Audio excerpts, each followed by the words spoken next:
I think I've finally figured out our pre-show problem. We can't come up with anything. At first I thought, let's just outsource it, but Chris said he's not paying for that. So I got the computers to do it. Hey guys, how do you know the Dragon SpaceX rocket runs Linux? Because there is no sound in space. LOL Pulse Audio, am I right?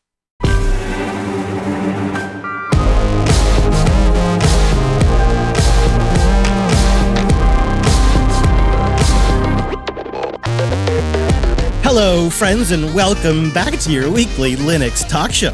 My name is Chris. My name is Wes. And my name is Brent. Hello, gentlemen. Coming up on the show, well, we're going to talk about it. The internet has been going crazy with AI-generated media, but what's the open source story here? And does any of this work on Linux, or is Linux being left behind once again? We'll dig in. Plus, I tried out the new Ubuntu 22.10 release on a possible Raspberry Pi alternative that's going to blow your socks off. And we'll tell you our thoughts on the new release as well. And then we'll round out the show with some boosts, some picks, and a lot more. So before we go any further, let's do the right thing. Let's bring in our virtual time-appropriate greetings, Mumble Room. Hello, hello. Hello, friends. Guys. Hello, Chris. Hello, Wes. And hello, Brent. Hello. Hello, everybody in the Mumble Room. Hello, everybody in the quiet listening. It's a great way to get a Opus, low latency, high quality live stream of the show, and it's using a full free software stack. Details at jupiterbroadcasting.com/mumble. We also apply a filter, so Chris always sounds like that if you're in the mumble room. That's right. Also on the Jupiter Tube, another free software stack to watch how the show sausage is made. I want to say good morning to our friends over at Tailscale. Tailscale is a mesh VPN protected by WireGuard, which is the best in the biz. We love it. It'll change your game. Just build a flat mesh network of all your machines. Stop using like old VPN tunnel old school style.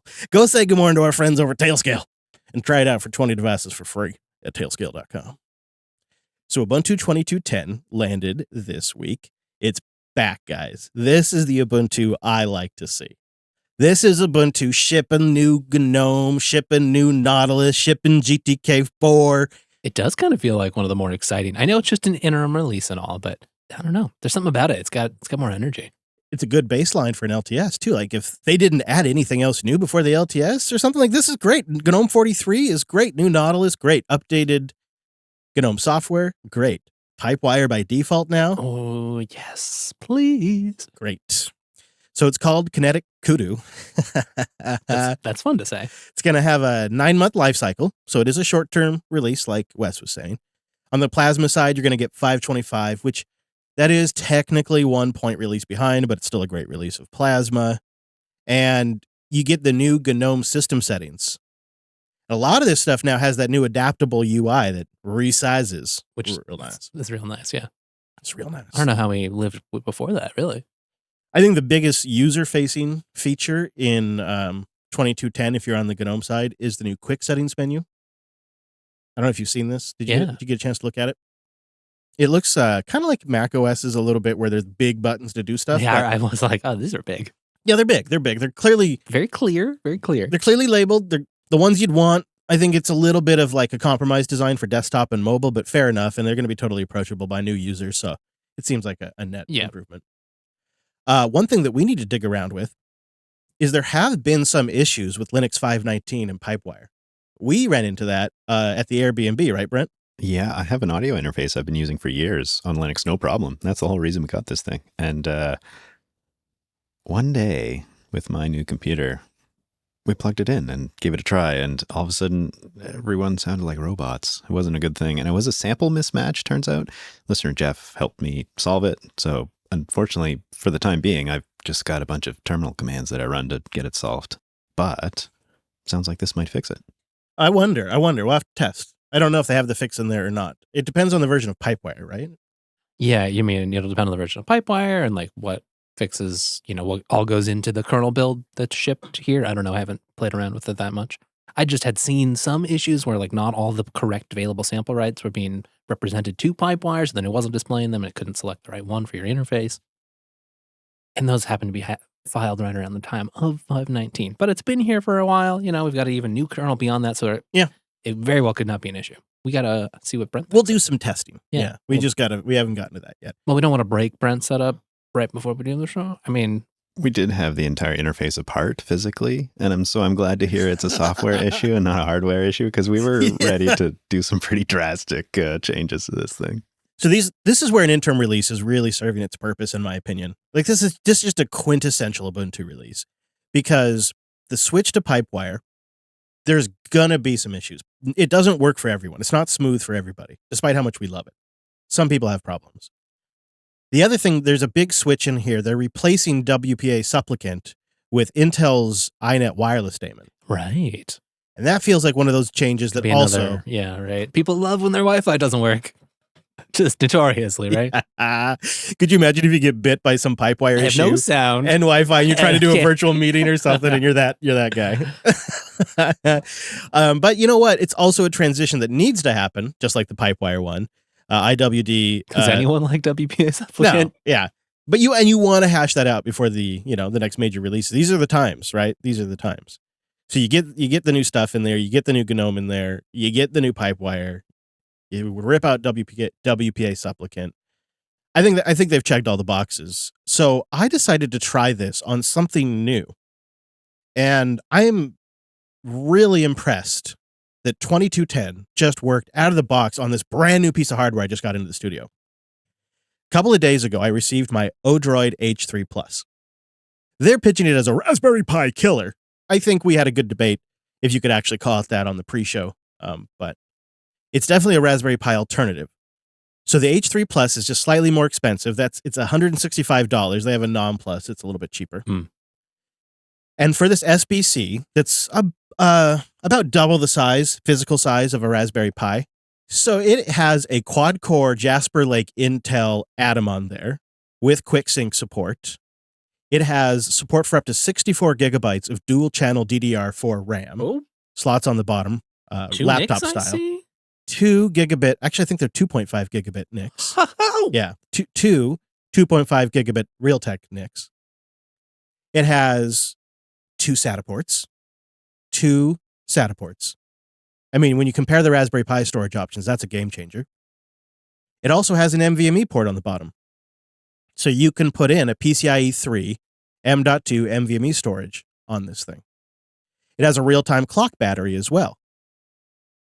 And they say you can configure it for unlimited performance mode, so the CPU can run sustained in turbo boost mode. well, if there's one thing I know about you, it's you hate limited performance. So this thing just shipped. It's x86 because it's an Atom processor, and it's I haven't really measured it much, but it's supposedly around a 5-watt idle, somewhere in that Oh, range. we'll find out. Oh yeah, I'll be testing that. And it's got the Intel UHD graphics on there, and it just loaded right up. I mean, Ubuntu had a couple of complaints as it was booting initially about some USB stuff, and I do have a really weird keyboard, so it might have been that. I Okay. don't know. I didn't really ever need to troubleshoot it because it eventually moved on, and it just booted right to the desktop, and everything worked. Everything, sound worked, video worked, And you were booting off USB at this point? Yeah. Okay. Yeah. networking worked, Keyboard? worked. Yeah. All right. It was good to go. It was a totally up to date 2210 system on the ODROID H3. Does it have Wi-Fi? Worked out of the box. I was plugged into Ethernet. Uh-huh. I actually don't know if it does have Wi-Fi. I don't think it does. Out I of guess all you the got things 2 it NICs, has, so fine, but out of all the things, and yeah, I would not use it on Wi-Fi because I'm a gentleman. I'm all about the Ethernet for my little server boxes. I am really hyped about having 2 SATA ports plus NVMe on this thing. That's a lot of storage options. A lot of times when people reviewed the Raspberry Pi 4 and the Pi 400, they'd say something like desktop class performance. And then I'd use it and I'd be like, that's not desktop. I don't know what kind of desktop you're running. That's not desktop performance. This thing felt like it had true desktop performance. So much so that I've been speculating on the live stream that maybe we could actually replace one of our bigger x86 towers that does our recordings with this. Something like this. So I'm going to throw this in the line of duty in Lady Jupes. And it's going to be my Jellyfin and Sync thing and documentation server and possibly a Bitcoin node. We'll see. Chris, I'm curious so far. It looks like from what Wes was showing that you're probably running this thing just sort of set on the desk. But I'm curious if you have thoughts around a case or even how much heat it produces. I will measure how much heat it produces. I'm not sure. So you're familiar with my booth setup I am. that I have in Jupes. I may just end up going for some way to mount it to the wall and just leave it naked. However, I've been just recently looking at cases that the community are starting to make, and I don't know if there's anything you can just go on Amazon and order yet. I don't think there is, but maybe there is. But there's definitely some 3D printed ones that people are starting to come up with, and Nice. you're seeing ideas for additional discs, and you're seeing ideas to like mount fans. So I think it's fertile ground, And it has a decent following. and the timing is perfect because nobody can get their hands on a Raspberry Pi. And this thing, it's checking all the boxes, and it's x86, so everything works. I mean, like multi-image support, things that work on the Pi have gotten a lot better, but Yeah. it is still nice to know. You're just like, well, it runs on my laptop. I can just move it over here. And you can get up to 64 gigs of RAM in this. And PCIe NVMe storage, oof, it's totally a different experience. It really is. It's an upgrade. So for $165, yeah, it's more than a Pi. But if you're building a low-power home server or something like that, or you want a little desktop that you could mount to the bottom of your desk, this is it. Right. And to get some of this stuff, like you'd need to have like extensions to the Pis anyway, right? Or like a fancier sort of Yeah. compute module style. Mm-hmm. Yeah, with a carrier board. And this, again, it's just great that Linux just booted, Ubuntu 22.10 just booted, Fresh and hot. just worked on Yeah. there. So you get something like this, and the fact that the hard kernel folks are getting this shipped out. I mean, we ordered this thing like 2-3 weeks ago, and it's showed up like last week. So they're actually shipping, unlike the Raspberry Pi, which is nice. That's a good feature of a piece of hardware. So I think this release is probably not. I have the sense that it's not getting a lot of attention. I haven't seen. I mean, you see the typical places like OMG Ubuntu did a great write-up about the new features. Indeed, yeah. So a lot of the outlets that typically cover a release have done it. Yeah, you can find reviews, you can find folks, but not really wider than that. I wonder if that's a symptom of the last few releases being a little, shall we say, lackluster. Is that the word for it? And I'm actually relieved to see that we're getting excited about it again, because Canonical has done some great things in the past, and hopefully they can continue doing so. Yeah, I think you're right. I think it's a bit of that, because I think the hype builds. Like we saw that for Fedora for a while. When they decided to do Btrfs, it was like there was several releases in a row where there was just really something interesting to talk about. And Ubuntu had that for a bit, and it kind of dropped off. So there is definitely that element, and that has to start again. But also, I wouldn't be surprised if over the years, the interim user base has just sort of bled to other distros. Mm. Because if you're an interim user, you're probably a little more inclined to like more up-to-date software. And now there's a lot of options for that. Right. And I'm sure their LTS base is as strong as ever. And so the world really just seems to light up when the LTS comes out. But when the interim releases come out, it's kind of like just our little local neighborhood talks about it, but the rest of the world just moves on. And maybe that's okay. Yeah. You know, if it's just the folks kind of trying it out, going through the motions to figure out how this is going to work for the next LTS. Yeah, especially if you're trying stuff. You're trying out Pipewire. You're ripping components out. You don't want that going out on blast necessarily. You want people that are really actually interested in trying that stuff. So yeah, I think, you know what? It's a quintessential interim release. They just nailed it. We'll see what the stability story is as we begin to test it more. We'll see about Pipewire issues as we begin to test it more. But my first few passes on the ODROID H3 Plus were just totally impressed. Just absolutely think they nailed that. So congrats to Canonical over there. Looks like a banger. Linode.com/unplugged. That's where you go to get $100 in 60-day credit on a new account. And it's just a great way to support the show while you're checking out Linode. Fast, reliable cloud hosting with the best support in the business, best performance, and a dashboard for days. They got real humans that can help you whenever you get stuck. They got a marketplace that makes it super simple to do one-click deployments of applications. Or if you prefer to build it up from the ground like a maniac, Wes Payne style, you absolutely can. Linode's how we run everything we've built in the last few years. Once I discovered Linode, I've never really looked back. I keep an eye on the competitors, but Linode is a long-term play for us. I want to build my business's infrastructure on something I know is going to be around, and it's going to last, and it's going to be solid, and it's going to perform well, and they can help me. They've been in business for nearly 19 years. They've had to build a great product to do that. They didn't do it with crazy investments that meant they had to get X amount of users and they had to bring on X amount of employees as fast as possible. Instead, almost 20 years ago, they said, look at what's happening in the Linux kernel. a lot like we do here on this show. But instead they said, you know what, we could make a business around that. And so they created something where people could host VMs. They called it user mode Linux back then. And now we call it the cloud. Linode's been there every step of the way, building the best product. And they managed to be 30 to 50% cheaper than the other hyperscalers out there that just want to lock you into their duopoly. Linode is the alternative cloud. It's better, it's faster, it's well supported, and it's very flexible. I've had a privilege of spinning up a GPU rig specifically for this week's episode. Wow, can that thing just blaze through machine learning tasks and just anything GPU related? Holy smokes. I've never worked on a system as fast as this, and I worked on some pretty nice rigs. Linode really has a great interface for getting all this set up too. I go through, I review my options, I kind of dial in what I want. I engage in a quick conversation with support to double check a few things, and I was off to the races. It's really been powerful, and the power just continues to impress, even multiple years into it. So go see it for yourself. Go build something, go learn something, go try something. Maybe it's time to try out an open source project. Linode.com/unplugged. That's where you go to get the $100 and to support the show. Linode.com/unplugged. Oh, look at this. It's pretty clean in here. With Brent on the road, seems to seem pretty tidy. On the road again? Weird, strange, right?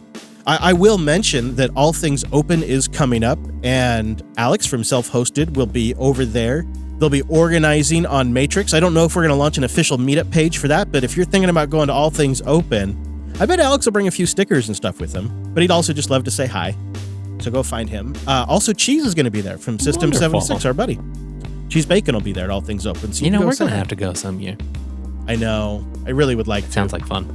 I would like to. And then last but not least, we're still soliciting advice, expertise, suggestions for possible live locations to do a Linux Unplugged live at a venue, somewhere we could work and learn. So hit us up at linuxunplugged.com/contact, or if you want me to see it personally, send a boost into the show. And I'd love to know your ideas for that kind of stuff, because we're learning. We are learning.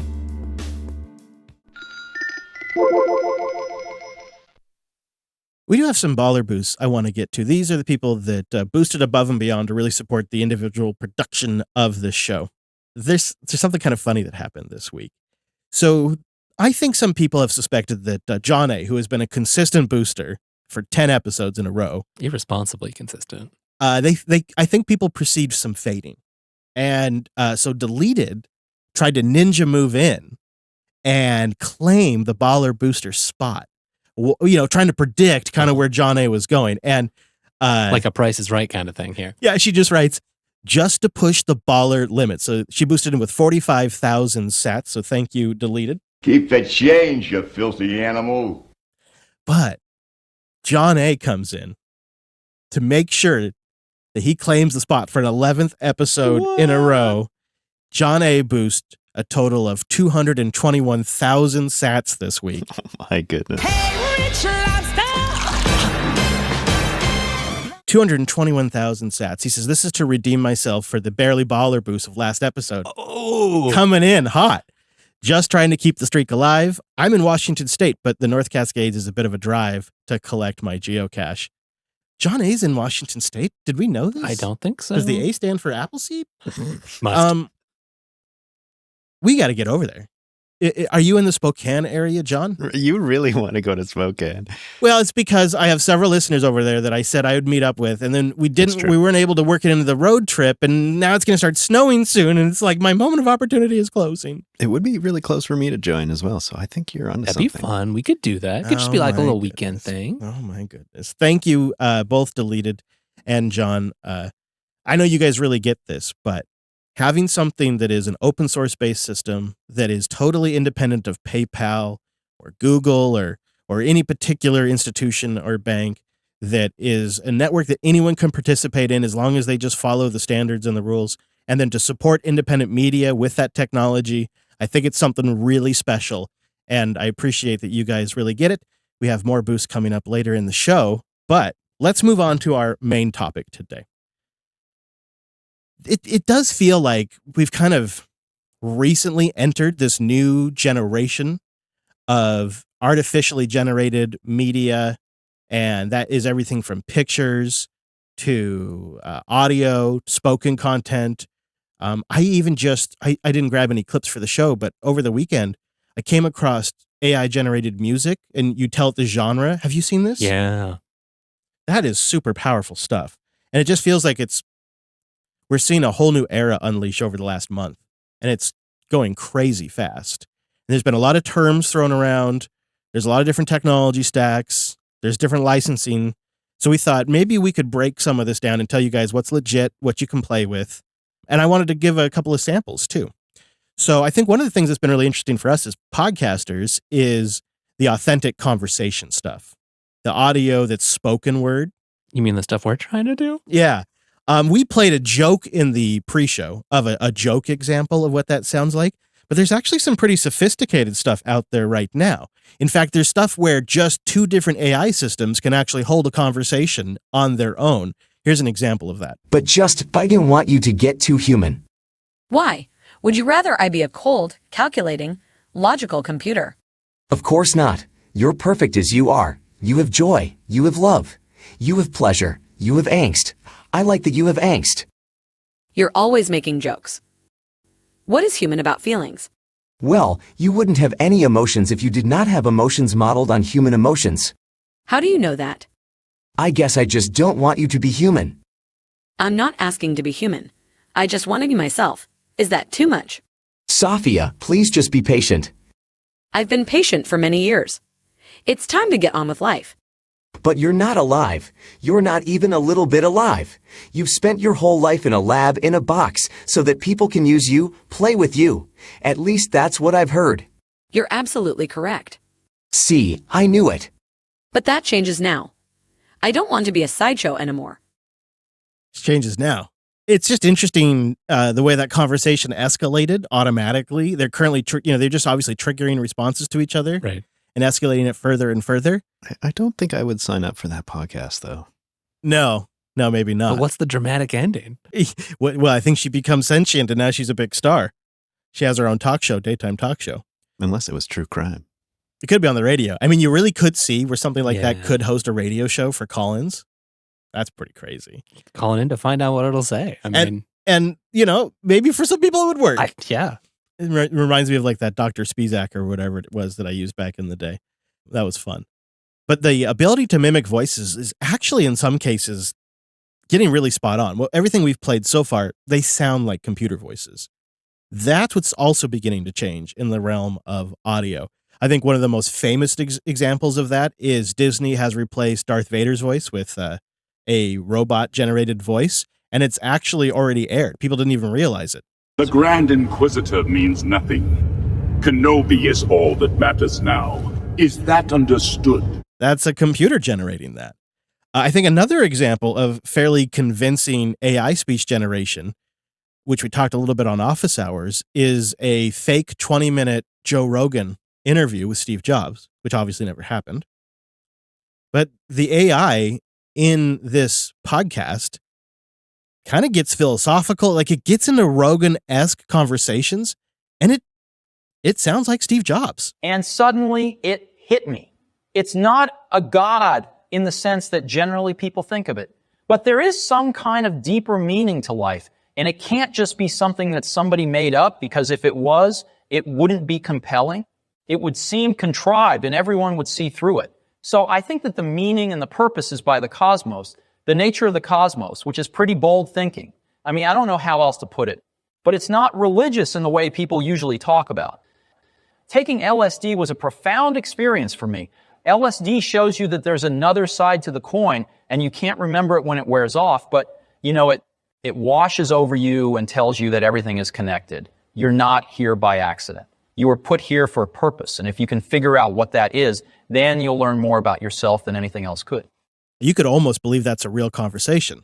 There's almost some room tone to it. So it kind of sounds like they're in like a real podcast where they didn't have enough sound treatment. Yeah.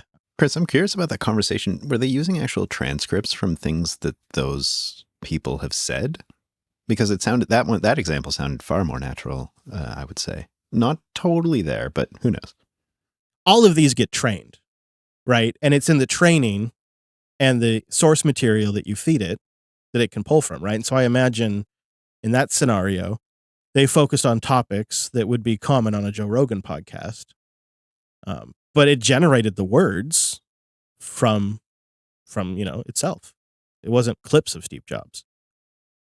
That's pretty powerful stuff. So let's focus on this from the angle of Linux and free software and the focus of our show, Wes. Can you educate us on what we're seeing these days? Because that's the audio stuff. I'm not seeing a lot that's like free and just readily available for everyone there's a couple exceptions like the Mozilla Project and whatnot.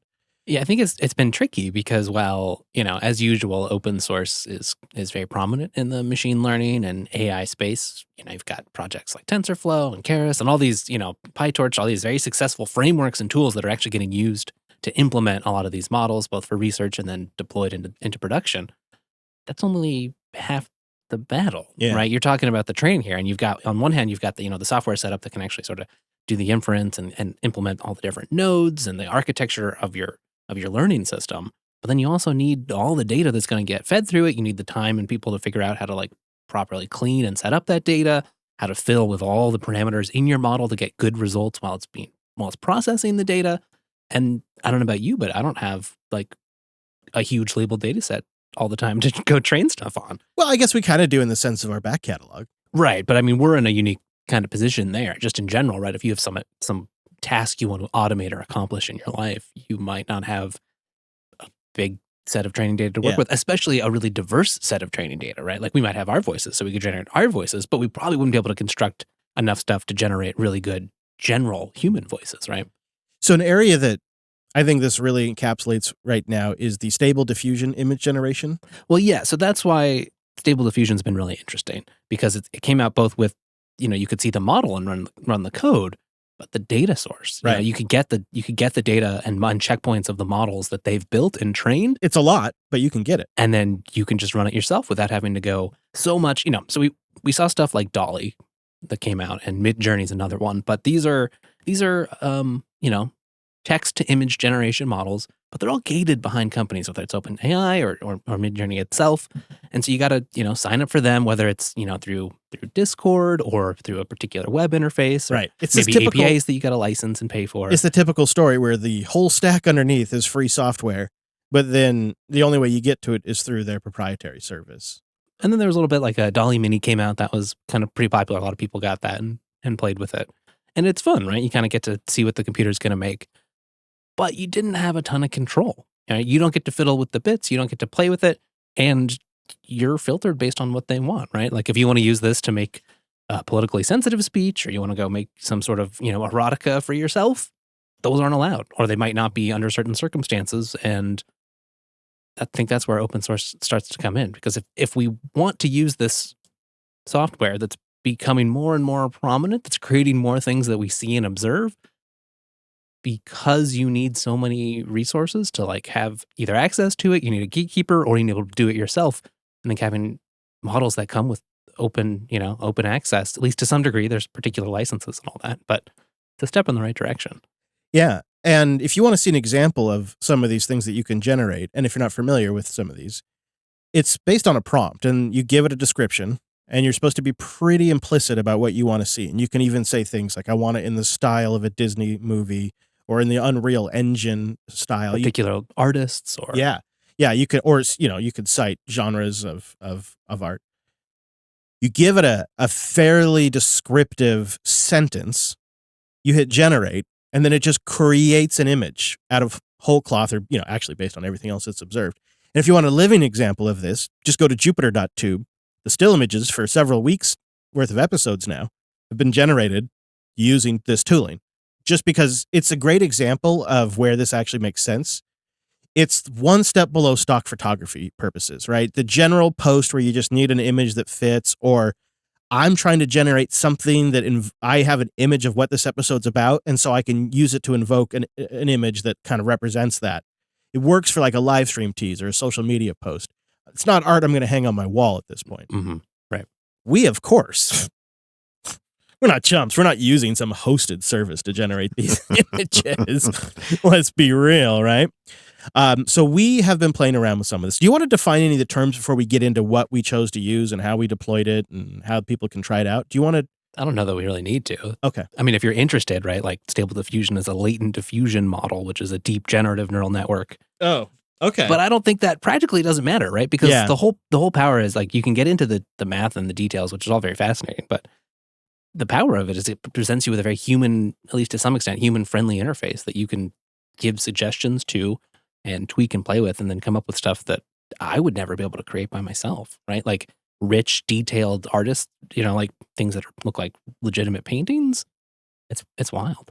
Yeah. There are pictures that we have generated, you and I were playing with this, that if we didn't know what we were doing, we wouldn't have necessarily guessed they were AI image generated necessarily. Like some of the ones you did of politicians, figures that are really well known where there's a lot of source material. Some of them honestly look like paintings or like art that you'd pay for or hire, say at Comic-Con or something. Yeah. So if it's something that has a lot of data on, it's remarkable what it can do with that. Let's talk about what we were playing around with. We were playing around with something called, what is it, Automatic 11111? Is that the name of it? Well, that's a user out there who's done a great job of packaging up these latest models, because there's a lot. That's the other part here that's been really exciting is, there's all kinds of, a lot of the stuff gets published and put on open access journals, and then they throw like code dumps over on GitHub where you can go see the papers and some of the stuff. But again, do you have the model access? Right. And then even then, you got to build this complicated Python/C/Fortran tooling of, to get all the accelerate graphics, and you got to make sure you have a GPU that works, and you got to install CUDA and get it all wired up. And so it can be a lot, especially if you're not, you've never played with any of this stuff before, to really get it working. So I think where it crossed the line to something we could talk about in the show is it's literally a Docker Compose file at this point. Right. I mean, there's a couple of steps to do, and you still need a GPU. Although actually, a couple of these you can do on a CPU now too. Oh, good. Sure, it'll take longer. You might not get the same results, but it's becoming more and more accessible, especially when you don't need to install or understand specific deep learning, specific tool chains that you got to set up. Now, I will tell you, we decided to do this on a Linode GPU instance. Now, these GPU instances, there's not a lot of them, so they're a more precious resource. So I don't know if I would recommend it for everyone, but if this was something you were going to say keep around for your business, like we might consider doing, it could be worth trying on Linode because the GPUs just crush this work. But so with a Docker Compose file, Wes, you were able to bring up this Stable Diffusion Generator app, and it's remarkable how powerful this is, and it's just full of goodies. Yeah, and it's got, in the particular one we'll have linked in the show notes, it kind of packaged up. It's just so neat to see. It reminds me of other bits in the open source world where, something comes over, because the first release of Stable Diffusion was just this year. Like it's all pretty new stuff. And so seeing the community get excited about it and the flowering of different interpretations, and people are, because it kind of came with like, here's your model, here's like a Python script that you can, has different command line options to like, give it a prompt and do text to image or do image to image, just like try to upscale the image. And people put different takes on web UIs and ways to tune and talk to the model, all integrated in fancy little workflows. Yeah. One of the things that's really neat is you can upload an image, like you just said, and then you can tell it to tweak that image. And so you did a couple where I sent you a picture of Lady Jupes with all her slides out. It was a moment of celebration, and Hadia was celebrating in the picture, and you were able to replace Hadia, but it needed something to fill in the background where she was standing because there's just a hole in the image. So it just kind of created a room back there to fill in, and it looked totally natural. I gave it some prompts. I was like, give it like motorhome, RV, living room, home furnishing kind of stuff. And then, it's like a lot of these you kind of generate. It works best if you sort of generate in batches and give it a couple of different options, because you'll find one that fits. So like not all of them were perfectly sort of believable in how the perspective played out with what it filled in, but at least a couple of the set that I sent to you, it's like, this I wouldn't know this wasn't a photo of your rig if I'd never actually, slept in there. Another great one that you did is you uploaded a picture of you, Jeff, Alex, and Levi and Brent, and then swapped out the background, which worked really well. It's all like you guys are in front of a green screen. It does it so well. But then the other thing that you can have it do is you can have it replace just Levi. So everything in the picture remains absolutely the same, but now Brent, instead of holding Levi, he's holding a penguin. And I had to kind of redo his chin a little bit because Levi was bigger, and I had to kind of come up with a shirt. But at first glance, it looks believable, like Brent's standing in California holding a penguin. That's the penguin bib? You don't want just the penguin on your shirt. They poo. They poo. Yeah, it looks like he's wearing a penguin bib. But it's a pretty cool effect. And it's just a way to tweak an existing picture and replace something in there with something believable, and it sometimes has to come up with what to put in the background for what it replaces. Our live stream image today is 3 penguins hanging out in a messy office with a laptop, and that was generated using the Stable Diffusion self-hosted app that we have running up on Linode. So I think what we'll do is, because we are a glutton for punishment, and I'm sure this is going to break, is I'm going to post the URL for the JB self-hosted Stable Diffusion application. I think only a couple of you are going to be able to generate at a time, but I'd be curious to see what people come up with, and you can share it in the Matrix chat, the picture that you generate.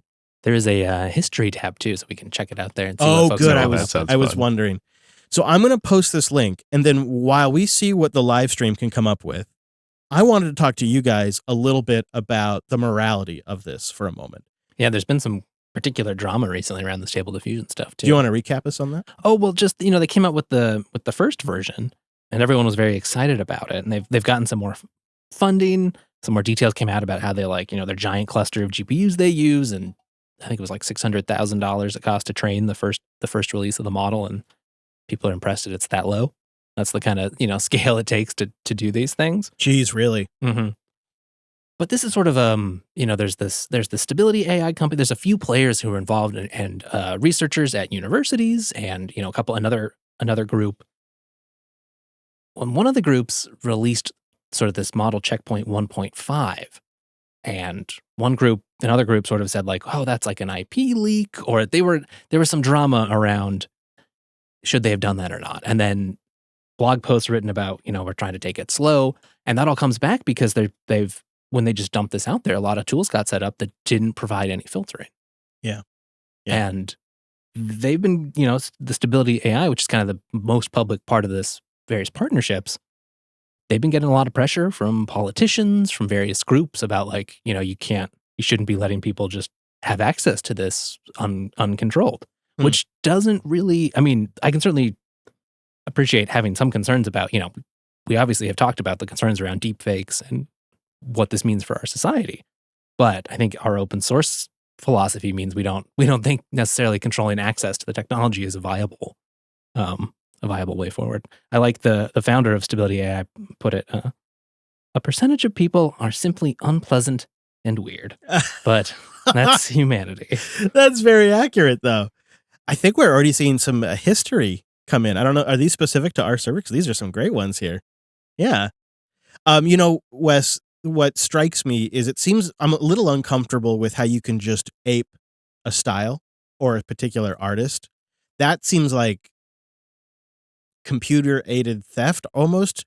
Imagine if I could just say, read this sentence in the style of Wes Payne, and it was like 90% there, and then it's like Wes doesn't show up that day. Well, no big deal. I'll just tell it to generate in the style of Wes, or Brent can't make it this week. That feels like we're crossing a line of potentially dangerous, and then, of course, it could be used maliciously for politicians or leaders. Certainly, yeah. But I guess that's always been is it any different than saying, well, you could use Linux to create, weapons? And it seems like one of those things too, where that's not really going to stop the more powerful, interested groups who can just buy privileged access to these things or train models themselves if they want to, and seemingly already are. That's true. It's already out there. Whereas, it seems like open source works so well for so many things. And, if the more popular models, if we have open source models that are the more popular ones that are being used to generate stuff, at least for that, we'll have a better understanding collectively of how it works, how we can tell that it's been generated, maybe. We'll be able to leverage more of the research community to sort of give us information about how to understand its impact. Plus, it's just, it's a heck of a lot of fun. It is so much fun. I am resisting laughing out loud at what the live stream is making right now. We have Biden holding a cat, but I think my absolute favorite right now was generated by Nev, which is Godzilla in a data center, drinking beer, eating pizza. Absolutely brilliant. I'm impressed how these things are cranking out. I wasn't sure how this thing would hold up. Throwing a live stream at it like this seems like a great way to DDoS a system. Yeah, it's a nice little rig we got here. It's got a Quadro RTX 6000. Okay. All right. That's pretty great. I think we got 32 gigs of regular old RAM. Okay. Yeah, I'm very impressed with how it's holding up. I can load, while people are generating them, I can load the history in real time. Hey, just to combine topics, this is running on 2210. So try right. that out. I will say, Right. it's still on the server side of 2210, still a bit early on like everybody having apt repo set up for it because it just, just dropped. Yeah.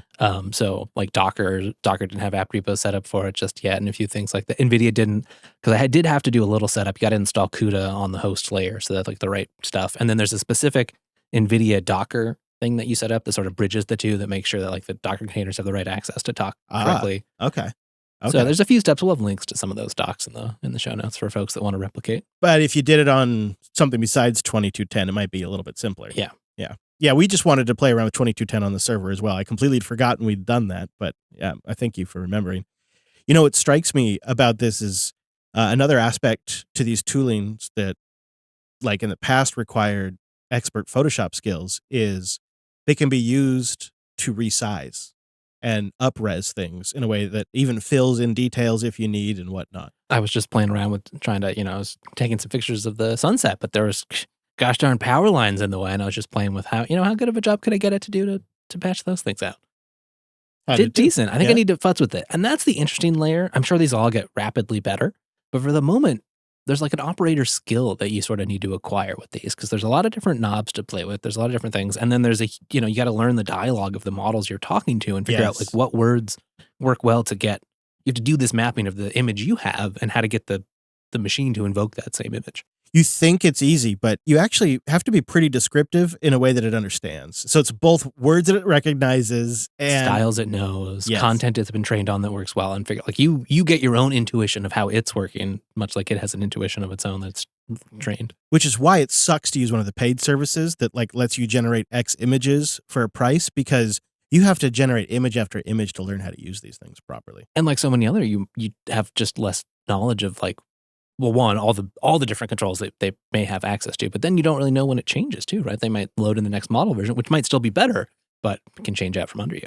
It really feels like this is developing really fast, Brent. Like, since before we left for the road trip, this stuff kind of existed, but, wasn't really very public, and, it was a very small group of people, to now to this point where it's spread like wildfire and it's Docker compose away.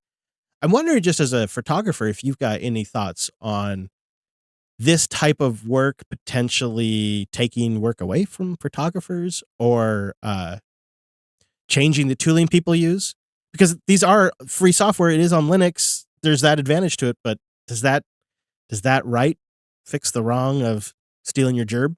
I think it's a really complex issue and would affect any visual artist, really, not just photographers. I have a few questions, and I don't think I've formed an opinion yet because this is so fresh. One of them, I guess one of the questions I have for you both and for the audience as a whole is like, if you didn't know an image was generated by a computer via these models versus, a human artist, do you care? If there's a painting on your wall that you really love, does it matter from a philosophical point of view? I'm not sure, and I'm still exploring that question. I think probably it doesn't, unless you want to have a connection to another human being who may be the artist. That's a whole different reason to buy art. Yeah, I think there's I was listening to a discussion about this, and that sort of suggested like maybe the art is not a true false. There's like a spectrum that these things can fall onto. Whereas like, there's obviously the layer of like, does it evoke an emotional response in you? Does it make you laugh? Does it bring you joy? Are you, you want to, it inspires you to find more art like that? Or it could even inspire you to find more art, real human artists, or human artists anyway, let's drop the real term there, who do art in that particular style. And then of course there's the side of you, how much design and thought went into the person crafting the prompt for the thing. You generated a really cool, this is wallpaper material here. Yeah, and I was just trying to get it to do. I was playing on the Dragon SpaceX. I was trying to get like a dragon rocket thing, but it just made me some real pretty dragon images. If you join our matrix, even after listening, you can always scroll back in the JB General chat, and you can see these pictures that have been posted. They're fascinating. They're absolutely fascinating. Yeah, I'm left a little bit like, it kind of makes me feel how Copilot makes me feel, and I thought that was an interesting thing where I feel like Copilot could be used to launder open code, and people could then ship it in their closed source and be like, oh, I didn't know it was, I mean, yeah, I might have put things in that kind of reproduce the exact free software code I was looking for, but Copilot did that, not me. So I didn't break any copyright law. It was Copilot. And I kind of feel like, in a way, you could do that with the Stable Diffusion stuff as it gets more powerful, because this is like a few months into it being out in the general public, and it's just remarkable what we could do via Docker Compose, and like in a few minutes you got a web instance up and going with a usable UI, and they could just start putting prompts in and tweaking stuff. And I mean, it just blows my mind how far it's come in just a few months, and I can only imagine how far it'll be in 2, 3, 4 years. I think it'll be producing indistinguishable from human created stuff. Yeah, and the that stuff we were playing with, like replacing Levi with a penguin, that in painting stuff or out painting, where you can sort of take a seed image and then generate surroundings around it. I think that has a lot of potential as well, just because that, boy, talk about taking over stuff you do in Photoshop before. Well, how funny would it be if, for Linux users, AI and using things like Stable Diffusion became more possible and more, well, it's already happened. It's more available than actual Photoshop is for Linux users. You can use an entire AI construct to modify an image before Adobe got off their butt to ship Photoshop for Linux. It's just going to be irrelevant at some point. Yeah. Well, actually, I've already used it. Okay, sometimes I make Telegram stickers just because it's out of photos of some of my friends I have on Telegram. It's kind of fun. That's a great idea. Right? And I've been using this little online tool. I think it's like remove.bg or something, and remove background. And it's just like a little online AI tool that does a decent job. You got to pay for the full size, but for stickers, I never need that. So it's like downgraded size, but it works fine. Yeah. But if I ever wanted to do that, it's occurred to me, like, this is really handy. There might be times where I'd want to pay for this because it's way faster than me cutting it out by hand in Photoshop or something like that, right? And this can do the same thing, right? Like I can just like mark out the area that I don't want to be messed up, and it'll replace the rest of the background. I used it to create a carport idea that I had in my mind, a general rough idea, so I could show Hadia a visual of what I was thinking about. Oh, just as a rough smart idea. You'd never want to use it for anything serious. I also heard a fellow podcaster tell me that he used this to create an example of the cover art he was looking for a new podcast that he's creating. And then he took it, once it got a general idea that looked crappy, but he took that and gave it to an artist, and they actually created something that he could ship. I've also heard of folks coming up with like board game ideas and graphics for board games out of like generated text and rules and images. This is like, there's some pictures here that have been generated by the audience of a penguin flying past Jupiter. I could see us using some of these actually for things. These are kind of pretty. And it does have an upsizer too. So you could upsize them for professional use too. But isn't there copyright? Like, wouldn't our audience members have to give us? Did they create it, or did our server create it for them? Yeah, that's a really good question. Who owns that? Mm-hmm. And so there's more and more. There's like a bunch of, I think Mage Space is one online that used Stable Diffusion and other models. But there's a lot of that out there too, where like you got to be careful if you go type in random prompts on the internet. Like a lot of them will say, well, we reserve rights to anything you generate by typing into our prompt. There's some really cool stuff getting generated, Wes. Did you do that on ours? Yeah. Wow. It's from yesterday, but yeah. That looks like an evil. It's supposed to be Waluigi. Oh, I see. But it's got that mustache, right? Yeah. These are really cool. Now, I know that makes for horrible audio podcasting, so I'll just say again, you can find them in our chat. But the idea is that, again, like the dragon wallpaper that you just posted and the Waluigi picture, I honestly would not know that was AI generated. I'm fine with that having on the wall, no problem. Yeah. Yeah. And that's just crazy. There's zero tell with those two that you've gotten really good at the prompts. You've been looking at what other people have been prompting in the generator. And that's definitely, you want to do that. Go find, there's more and more sites that are popping up that you can go search for. It's just like galleries of generated images with different models. A lot of them specify which model was used and all that. And then they have the prompts.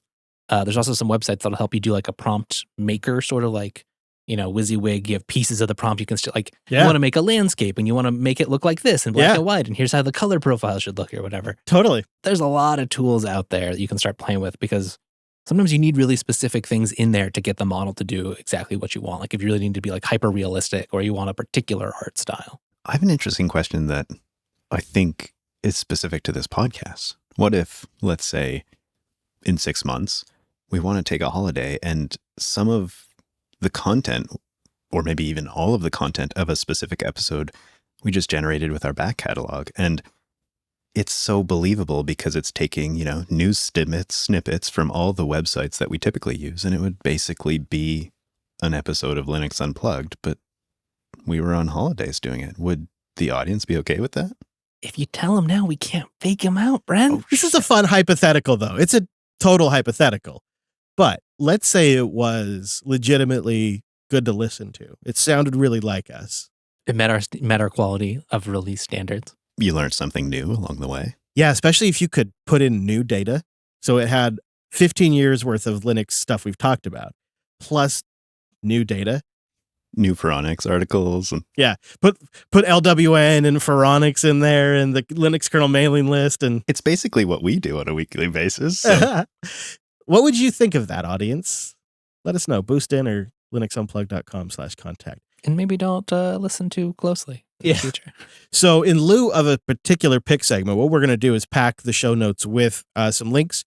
Do we have a link to the one you can run on your CPU? Do we have that one tracked down? If we can, we will put that in there. Yeah. We'll absolutely put the one we've been using in there as well as a couple other alternatives. And I also am very much kind of feeling like Brent. I haven't really made up my mind about this and how I feel about it, the moralities of it. That's also something I'd be really interested in your feedback on out there, dear audience. And particularly, does it make you feel better? Like Wes said, it is open source, so at least we can look under the hood. Like, doesn't seem like this technology is going to go away, but at least it is free software or open source, so we can inspect it. And does that temper how you feel about it if you do have concerns? Let us know. You can get a new podcast app at newpodcastapps.com and boost in, or you can go to linuxunplugged.com/contact. Bitwarden.com/Linux. Bitwarden is our password management of choice. It's how we secure all kinds of secrets like recovery keys, two-factor authentication tokens, and of course, complicated secure passwords. It's also how I generate my usernames.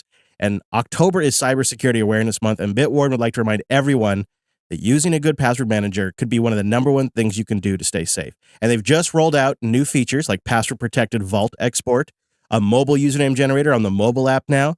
They're now also tying in with DuckDuckGo's email alias generation feature, so you can have a unique username, a unique email address, and also a unique password. I know a lot of you are Fastmail fans. They tie in with Fastmail as well, just to help reduce and cut down your spam, but also to eliminate your attack surface. So that way your username and your passwords aren't leaking out there together. There's so many great features in Bitwarden, and they're constantly adding new stuff. I've been so impressed.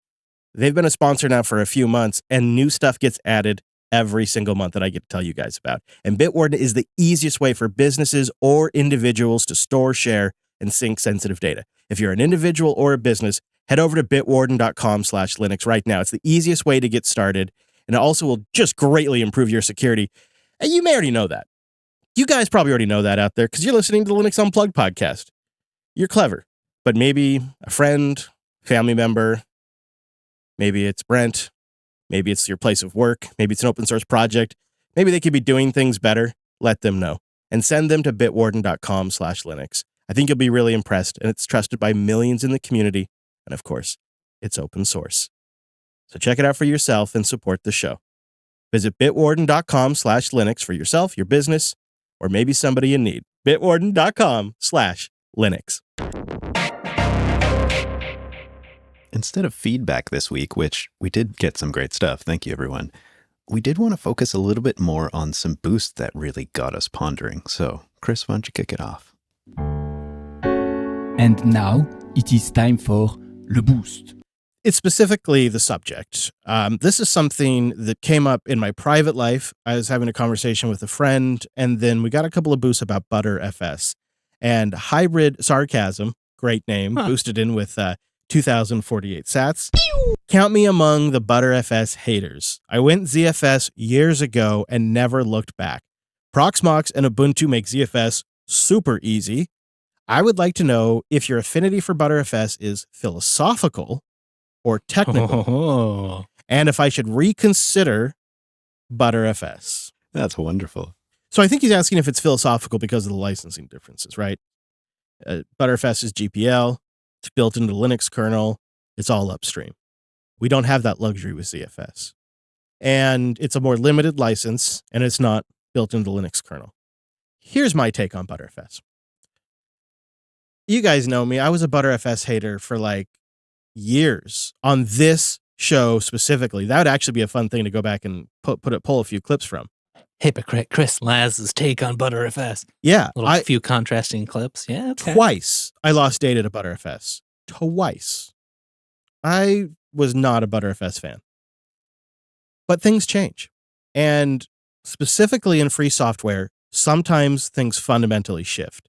And what happened is the upshot of Facebook being a company is they do a lot of open source software development. And they dedicated some serious resources to Btrfs, including hiring one of the primary developers of Btrfs and letting them work on Btrfs. And then they deployed it. And then they continued to improve it. And over the last 5 years, Btrfs has made tremendous strides. And in most recent Linux kernels, the RAID 5.6 hole's been fixed as well. Haven't tested it, but the team reports it's fixed. A lot of people have an old school view of file systems. Back in the 80s and 90s, if a file system wronged you, it didn't really get better. It was a bad file system, and you were a good system admin or a good, tech user if you just avoided the bad file systems because they weren't getting any better. And it was a safe way to protect your data. And Btrfs started life with a bad reputation. And I think Red Hat has done a lot of damage here. They've really pushed people towards Stratus, and they've removed Btrfs support from RHEL. And I think that has sent a bad signal. And I think eventually Red Hat will have to correct course. It'll probably take them 2 more releases before they acknowledge it, because Stratus is like not. I get complaints about it all the time from the audience. It's just not solving problems for people. And Extended 4 is too basic of a file system. NTFS is better than Extended 4. Extended 4 is basically Extended 3, which is basically Extended 2. It doesn't even have snapshots. It doesn't have some of the core functionality like send receive that makes a system super quick to back up or restore. It doesn't have compression. It doesn't have encryption. It doesn't have subvolumes. You can't combine volumes. It's just so basic. And while I know a lot of you listening think, well, that's why I like it, Chris. Good, but it's not competitive. It's not competitive. And the commercial operating systems, the frickin' iPhones, man, frickin' iPhones have a more sophisticated file system than your Linux box. It's just sad.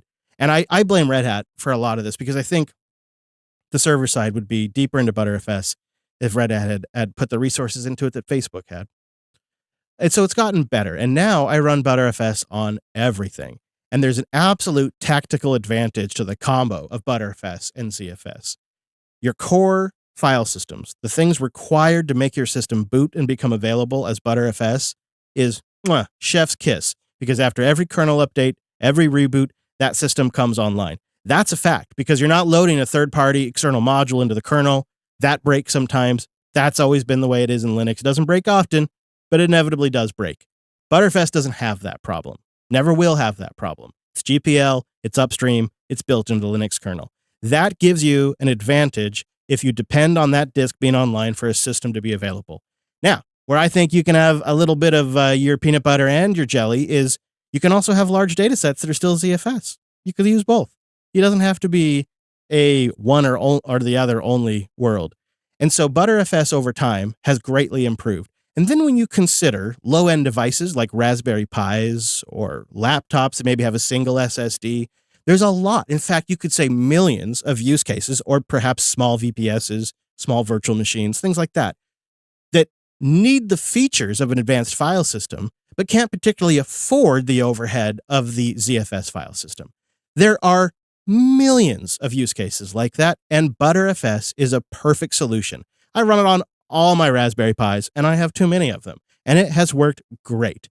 And so it is mostly a technical. I guess philosophically, I feel better that it's GPL, but the licensing isn't what prevents me from using one over the other. Right. If the license was right, but the technology was wrong or just didn't work or kept losing your data still, then you probably wouldn't continue to use it. Do you have any thoughts on like philosophical versus technical? I mean, I've never really asked you if you have any preference of one over the other in that regard.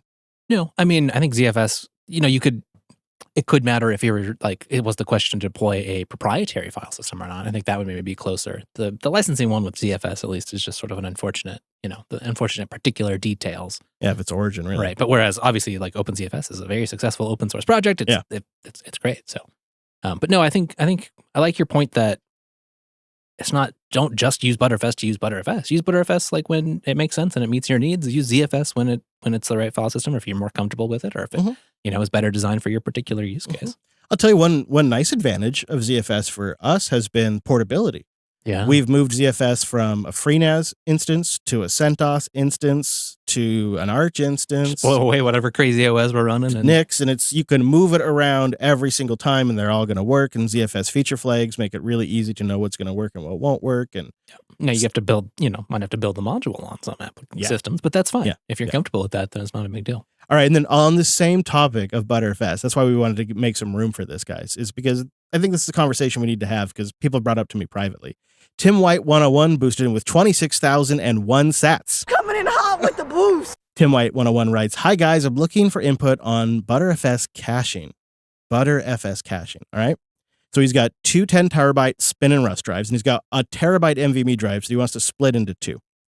But he's mixing up LVM and Btrfs in here quite a bit, and he's wondering, I hear differing views on Bcache, or if I should wait for Bcache FS.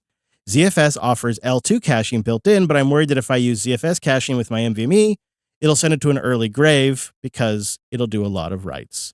So he's wondering if we have an advice on A, should he look into Bcache FS? B, should he look into ZFS caching? Or C, is there a way he can do it all with Btrfs while avoiding wearing his drives down to basically nubbins? Just there's a lot there. I mean, I think it probably depends. Like, what is it?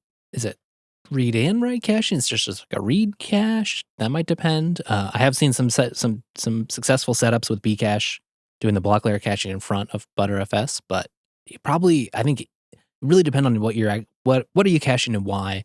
How sensitive is it? And then probably whatever you do, if you have the time, the affordances of getting to play with this stuff, you might just want to do some test setups and actually see, like, do they meet your workloads? Because it'd be hard without some details on what you're trying to hit to know exactly, like, if you're just trying to save a little stuff, can you get by with just Btrfs and the default caching? Is that good enough using in-memory? Or do you really need this, an additional device? Could totally vary depending on how serious you are about what's pulling all this data and how often it's really going to be in the cache. I'm going to say tap the brakes on the Bcache and the Bcache FS stuff. Yeah, also that. Like, if you're going for prod right now, Bcache FS is not probably the thing you want to do. If you want to play with it, you should definitely play with it. I'm going to say take it off the table for now. Play with it on a test machine. Play around with it with some virtual VHD files. Don't mess around with it right now. Wait until he tells you it's ready.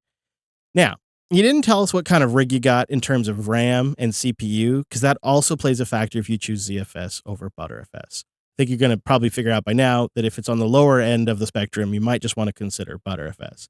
I think you ought to test it, like Wes is saying. I think you may be a little too worried about sending your NVMe to an early grave. I have a lot of old SSDs and NVMEs that are even the crappy kind, and they're still running.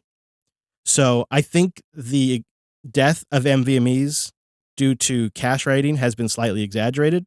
Maybe I'm wrong on that. People out there have had a different experience. Do let me know.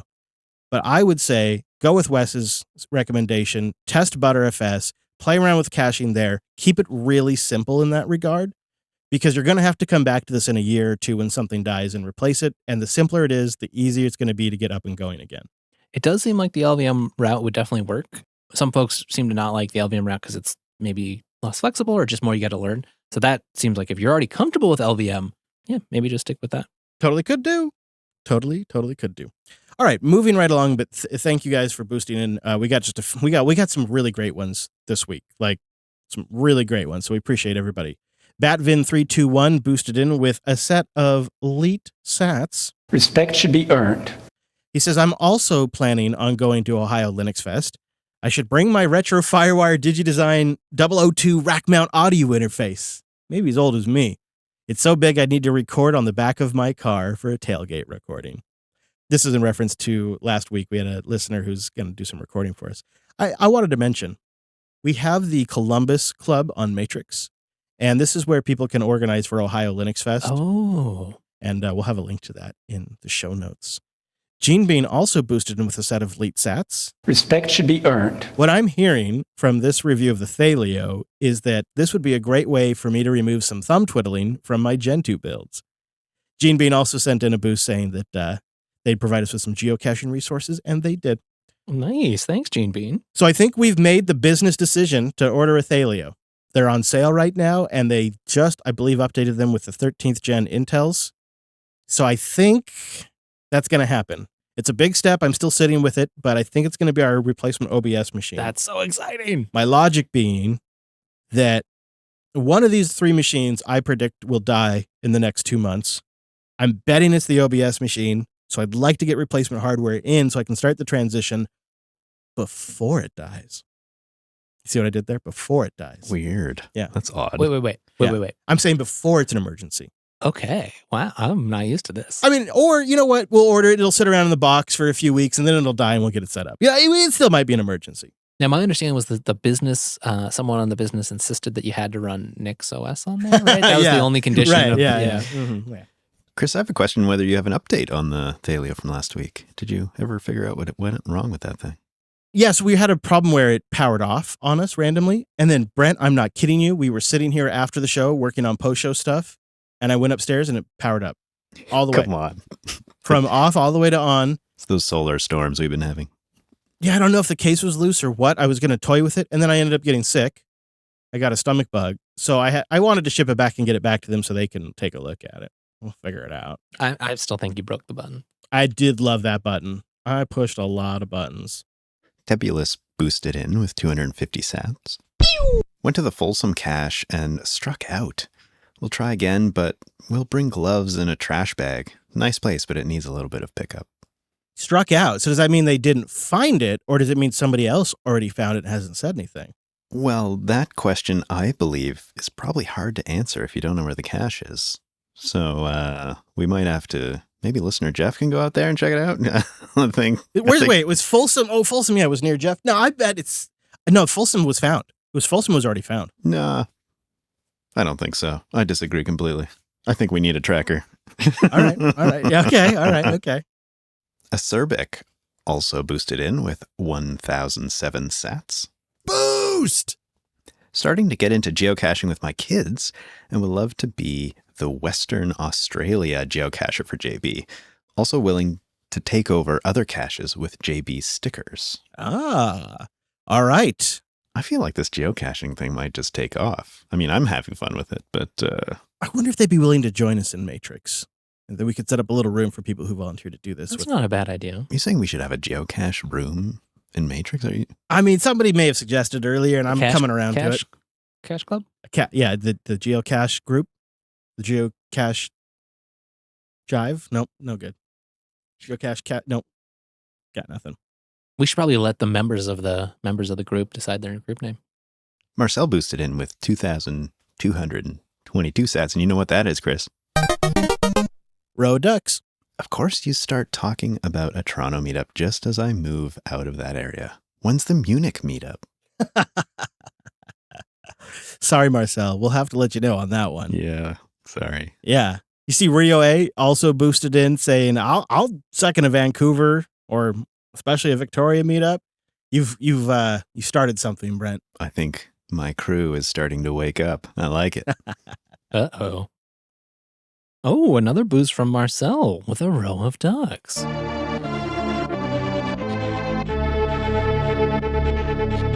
Nicole Ove has a good video about the Fedora codec issue. He explains that Red Hat could not really wait until they got sued because knowingly violating a patent is 3 times the fine of unknowingly violating the patent. So once they found out, they had to act quickly. Sure, I'd like to have the codecs, but I'm not paying anything for Fedora. And like you said, most people will probably find workarounds. I find Linux users can be very entitled sometimes. You're right. They could license it. They're rich. I think people get hung up on the should Red Hat license it discussion. I don't think that's the core thing to focus on at all on this. I would like to know why anything really fundamentally changed. You're telling me they didn't know that Mesa had these capabilities?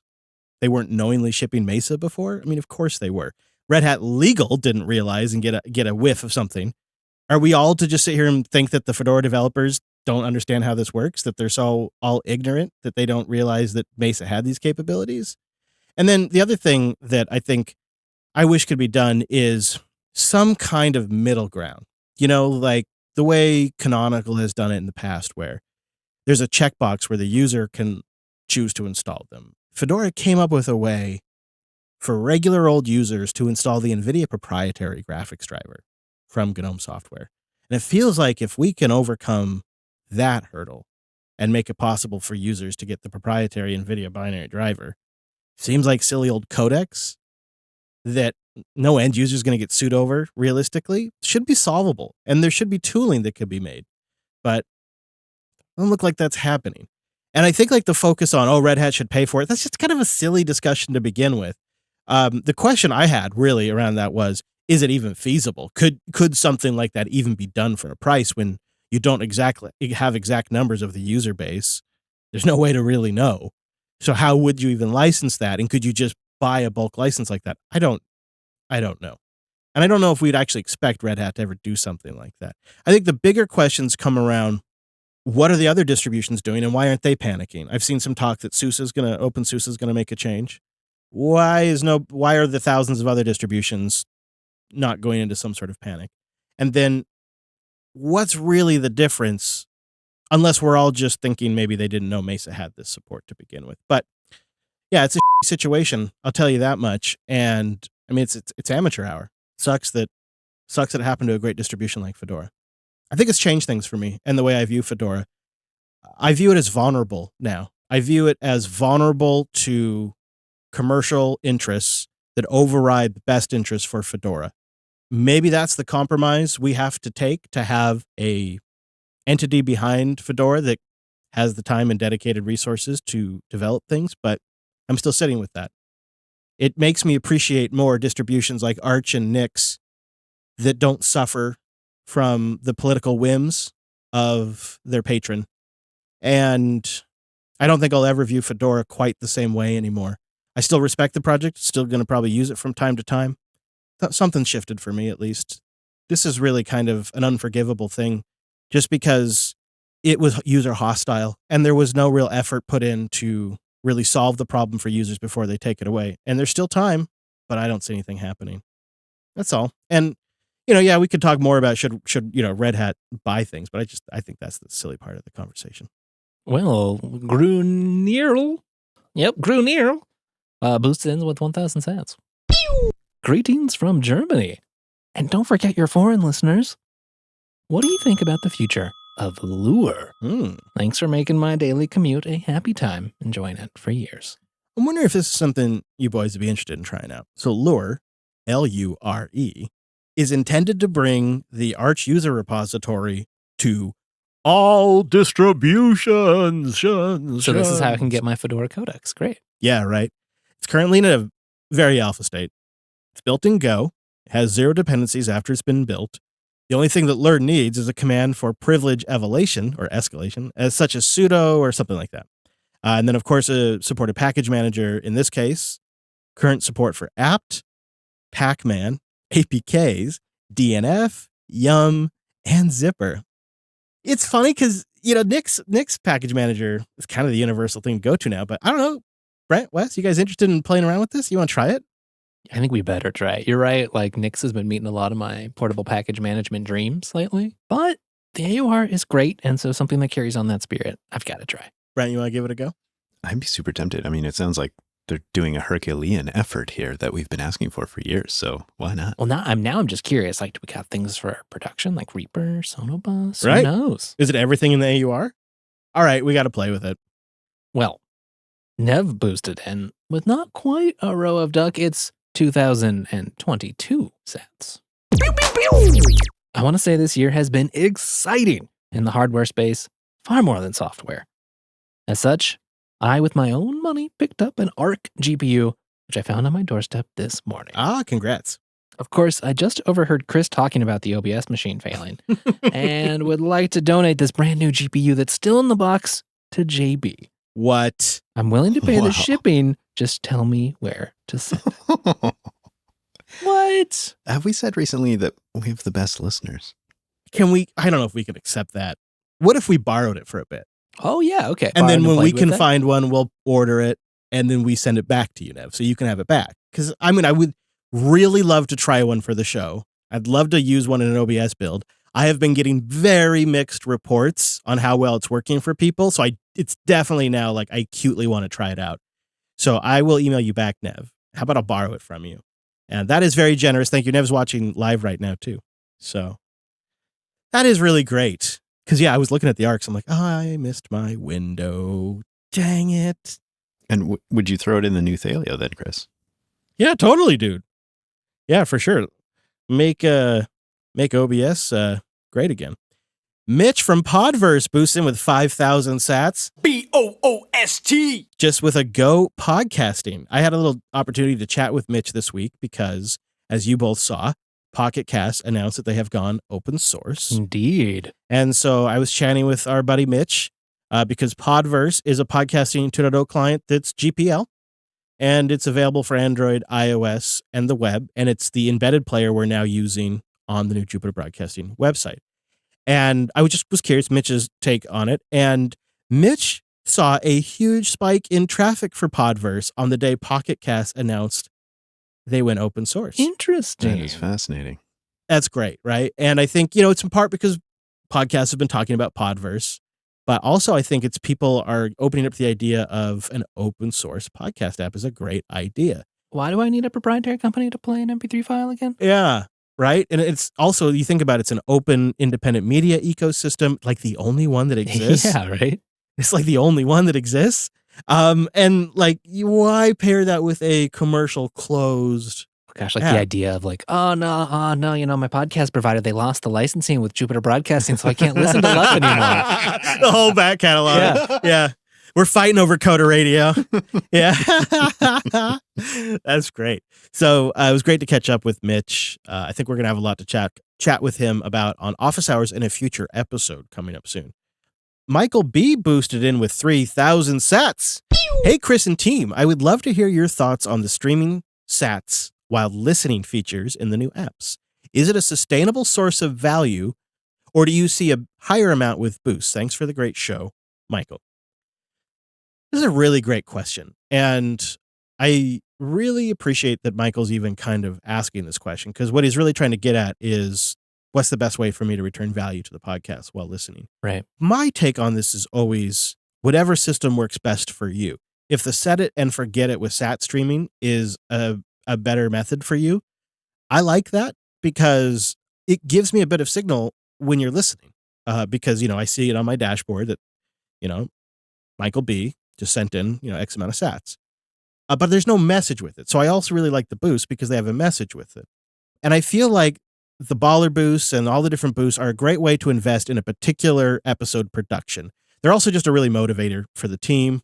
It's exciting, the sort of real-time connection, the per episode connection. Like, oh, they were listening to that thing that we said. It makes a huge difference because that button is right there in the app. Right. And then we have our members. And our members are like our investors on our board that are always investing in the ongoing production of every episode for a sustained period of time. And it is so much trust in us. It's, unpluggedcore.com. Either system, might work better for different people depending on what they got going on every day and in their life and whatnot, how they like to manage that kind of stuff. So today we don't see like a big source of revenue from the sat streaming. We get a higher overall one, I would suppose, from the boost, but that's not really why we do this. So I don't generally have a preference in there, but I really appreciate that you're thinking about that because, it is a small independent boutique business. It's not something that is too big to fail.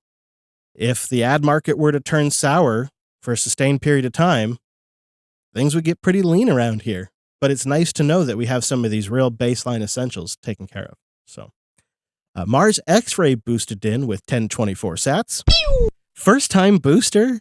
Just wanted to say, keep up the great work on the podcast. Long live Linux! Or at least some representation of Linux.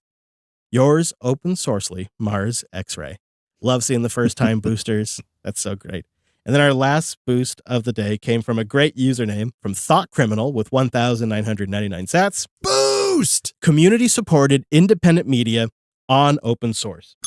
Yeah. It was a cool idea a few months ago, and now it's even easier than visiting a sponsor or sending an email. Thanks for tuning me in on the way forward. I'm in. That is so great, Thought Criminal. Thank you. Also, I just wanted to say a big thank you out there to everybody who boosted in. Not all of them get on the show. We did a big batch this week because the content was just top-notch. A lot of those got us talking, a lot of thought-provoking discussion there. So that's the bar. And so we really appreciate the support. We read all of them. If you didn't make it on the show, doesn't mean it wasn't a great boost. It just might have meant we got tight on time or we were going for a particular theme like we did with ButterFS this week. But we appreciate and read all of them. Thank you, everybody. A couple of shout-outs. 1,000 sats from Opie on the live show topics. I'll follow up on that. Thank you for live shows and production. 5,000 sats from Ninja Mort, who wanted to give a shout-out to Easel App and also tell us to keep up the great work. We got 1,492 sats. I feel like that's a particular number. From Ruark. They boosted in their earned sats while listening to us on Fountain. Very particular indeed. Interesting. 1,000 sats from Rasta Castaversa, who was the first to report a QA issue we had in last week's episode. Thanks, Rasta. Appreciate that. And we got 100 sats from Now Science News, who is hoping that power prices will eventually come down so they can get into self-hosting. We hear you, but check out things like the ODROID H3 Now Science News, because that thing's sipping like 5 watts, and I would bet for 90% of home use cases, especially when you consider it has quick sync for video decoding, I bet it would solve 90% of people's use cases. Chris's low power colo. There you go. Set it up here. Sell it to you in sats. If you'd like to send a boost into the show, newpodcastapps.com. You can also just boost with Podverse. I got a note from a listener that said, I tried out Breeze. I don't know. I want to stick with AntennaPod. So what I do is I just load up the Podverse website and boost from there. Oh, that's a nice way to do it. Pull up the old show and boost from there. Convenient. Yeah. Totes cool. We will have lots of links and resources for the diffusion stuff that we talked about, for some of the AI voice stuff we talked about, all kinds of things in there. So do check out linuxunplugged.com/481, or go to the new website. Give it a go. JupiterBroadcasting.com, go kick the tires. And then catch office hours this week, because we'll be talking about that new website, won't we, Brent? Yes, we will. We might even have a special guest. Ooh, there you go. We do this show on Sundays, and we do office hours on Tuesdays, both of which are noon Pacific time and 3 p.m. on the East Coast time, which is where Brent is at now. It's true. Weird. You got to try all the time zones. See which one you like Brent best. Coast time. Yeah, it's the Brent Coast. See you next week. Same bad time, same bad station. And that does wrap us up this week. If you'd like to see how the sausage was made, you can head over to jupiter.tube, or you can become a member where we curate a custom-made file just for you. We'd love to have you there. It's a lot of fun, and you get to play around with some of our tools when we talk about it. But if you can't make it, we understand. That's how it goes for most people. No hard feelings at all. You can always chat with us after the fact in our Matrix room. You can get details at jupiterbroadcasting.com/matrix. And of course, there's a /mumble for all of our mumble details. Thanks so much for joining us on this week's episode of the Unplugged program. And I hope we'll see you right back here next Sunday.